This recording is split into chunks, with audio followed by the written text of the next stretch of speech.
বিজেপির ফ্ল্যাগ পেস্টুন ছেড়ার অভিযোগ তৃণমূলের বিরুদ্ধে, আর এই নিয়ে একে অপরের বিরুদ্ধে অভিযোগ দায়ের করল ব্লক দপ্তরে। ভোটের প্রাক্কালে রাজনৈতিক পরিবেশ উত্তপ্ত মালদার হাবিবপুর ব্লকের বুলবুলচন্ডী এলাকায়। ঘটনায় শুরু হয়েছে রাজনৈতিক চাপানুতোর।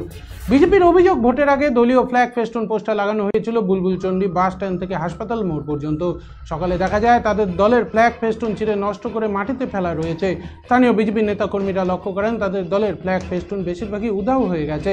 কিছু ফ্ল্যাগ পেস্টুন ছেঁড়া অবস্থায় যত্রতত্র পড়ে রয়েছে। এই দৃশ্য দেখে বিজেপির পক্ষ থেকে হাবিবপুর ব্লক দপ্তরে লিখিত অভিযোগ দায়ের করে গোটা ঘটনার তদন্ত দাবি করা হয়। এলাকায় সন্ত্রাসের পরিবেশ সৃষ্টি করতে তৃণমূল কংগ্রেস এই ঘটনা ঘটিয়েছে। তৃণমূলের স্থানীয় নেতৃত্ব লক্ষ্য করেন বুলবুলচন্ডী নতুন বাস স্ট্যান্ড থেকে বুলবুলচন্ডী শালগাম ভিটা পর্যন্ত তৃণমূলের ঝান্ডা ফ্লেক্স কেউ বা কারা ছিঁড়ে দিয়েছে। ঘটনায় পাল্টা তৃণমূল কংগ্রেস হাবিবপুর বিডিওকে লিখিত অভিযোগ দায়ের করেছে, আর যা নিয়ে শুরু হয়েছে রাজনৈতিক চাপানুতোর। তৃণমূলের মালদা বিজেপি প্রার্থী উত্তর মালদার বিজেপি প্রার্থী খগেন মুর্মু বলেন, তৃণমূল কংগ্রেসের পায়ের তলার মাটি সরে গেছে। তৃণমূল কংগ্রেস এখন পাগল হয়ে গেছে। পাগলা কুকুর যেমন এদিক ওদিক দৌড়ে বেড়ায়, তারাও এখন দৌড়ে বেড়াচ্ছে। এতদিন ধরে তাদের কার্যকর্তাদের খুন করেছে, কার্যকর্তাদের মিথ্যা মামলা ফাঁসিয়েছে, এই সমস্ত করে মানুষ তাদের বিরোধী হয়েছে। অর্থাৎ তৃণমূল কংগ্রেস মানুষের কাছে চোর বলে পরিচিত হয়েছে। আমাদের পতাকা ওরা খুলে দিয়েছে, চুরি করে নিয়ে গেছে। এখানে তৃণমূল কংগ্রেসের পতাকা রয়েছে, রাজ্য জুড়ে এসব চলছে, তাই তারা আমাদের মিথ্যা মামলায় ফাঁসানোর চেষ্টা করছে।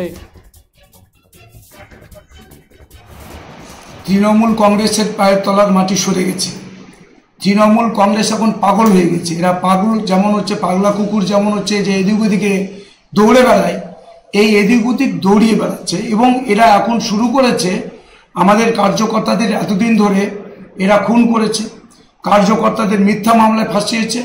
এই সমস্ত করেও যখন এখন দেখছে মানুষ তাদের বিরোধী হয়েছে, অর্থাৎ তৃণমূল কংগ্রেস চোর বলে মানুষের কাছে পরিচিত হয়েছে। অর্থাৎ তৃণমূল কংগ্রেসকে লোক দেখলেই চোর বলে তারা করছে।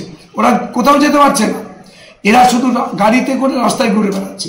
তৃণমূল কংগ্রেস এখন ওদের যে মানুষ থেকে বিচ্ছিন্ন হচ্ছে। বিজেপির তো অভিযোগ ছাড়া কিছু করার নেই, কারণ তারা সারা বছর কাজ করে না।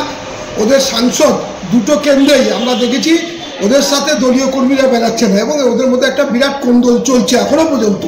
কেন্দ্রীয় নেতৃত্ব কীভাবে মিটাবে জানি না, এবং ওরা কি করে নিজেদের অফিস ভাঙচুর করে। ওরা নিজেরাই, যারা ওদের মধ্যে কোন্দল আছে, তারা একে অপরের পোস্টার ছিটছে। আমরা কোথাও দেখছি নিরুদ্দেশের পোস্টার, আবার রাতের অন্ধকারে দেখছি তারাই আবার তাদের ছেলেরাই ওই নিরুদ্দেশের পোস্টার 10 দিন পর তুলে নিচ্ছে।